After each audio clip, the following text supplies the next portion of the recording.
Dave, ahead of the game, you told us that the next step and the goal for Andrew Heaney was to get through 5. He was able to get through 6 today. What did you see from him? Today, I thought he was fantastic. Certainly, considering the last outing versus these guys, and to bounce back and to get through 6 innings, 10 strikeouts again through 6. He had 10 the last outing in Milwaukee, but I thought the slider, specifically, actually to left and right, was really good. Really good, just command of that breaking ball and the fastball. Even in the 6th inning, had true life, 94.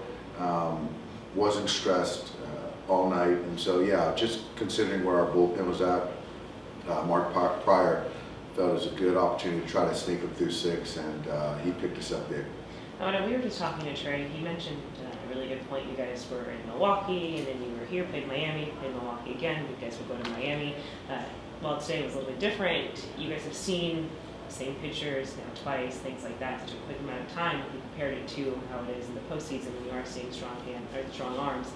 Is that a way that you guys are approaching when you look at having such quick turnarounds for the same team within series and stuff like that? Yeah, I think, you know, speaking for the hitters, it's kind of understanding and having a better feel of what they're trying to do to you, and game planning doesn't change a whole lot, especially a quick turnaround. So hitters are better equipped. I think that second time seeing a pitcher and a particular pitching staff, and on the pitching side, you have to kind of appreciate the familiarity, but be willing to deviate a little bit, but still go to your strengths. And I thought we've done a very good job of preventing runs against a team that, you know, we've just seen recently.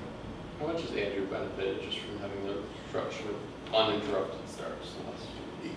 He's benefited a lot, and I think early on when there was, you know, he was on the IL.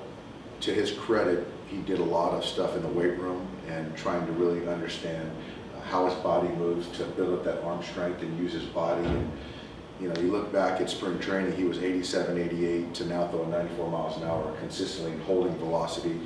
So that has a lot to do with the strength and conditioning guys, performance guys, as well as the training staff, as far as keeping his arm strong and ultimately Andrew buying in, which he has done. So I think we've done a really nice job of progressively building him up and not too fast.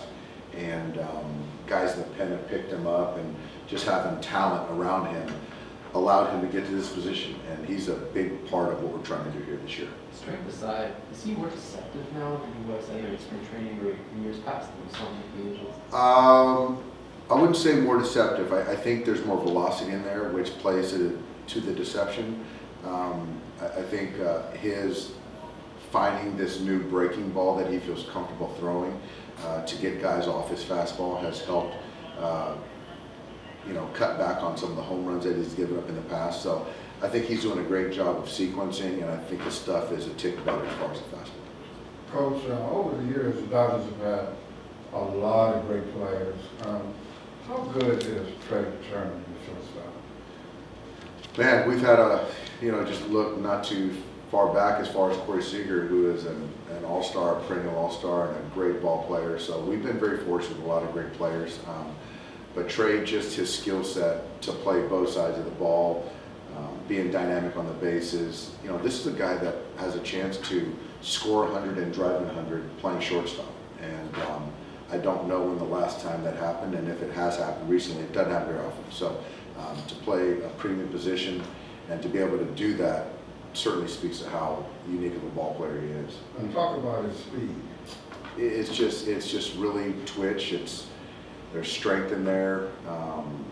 You know, even just legging up that double today just speaks to how fast he is, and he can smell a hit. He's got you know, obviously a lot of infield hits, but he can just beat you in so many ways. Have you seen what you wanted out of Cody this last week since the couple days off in Milwaukee? Yes, yeah.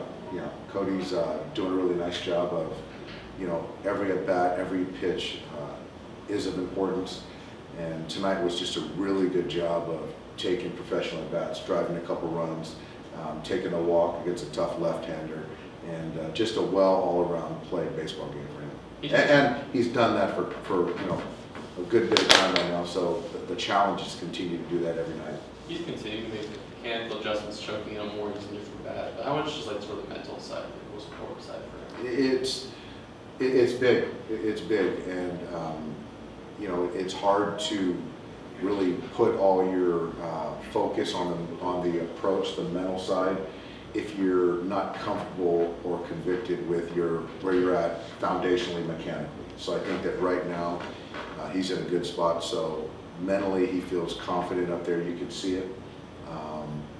And I know for him, just to be able to contribute on a nightly basis on the offensive side, you know, makes him feel good. So again, the challenge is he's got to keep doing this all the way to October.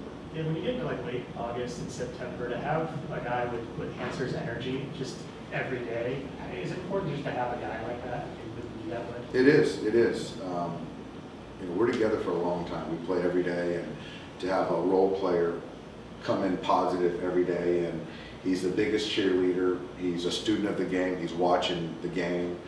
He's ready when called upon. He's rooting his guys on.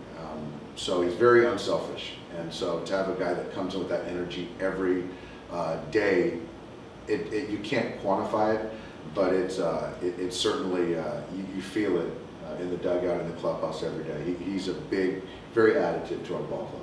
You have a little arm fatigue on the mound going back to back. Yeah, I think the back-to-back got him. So I got to be mindful of that with the workload. He blamed the pitch calling. Yeah, you know, Austin was going, I don't know if that was a fastball or breaking ball, but he needed to change it up a little bit. Thanks, Dave. Right. Thanks, guys.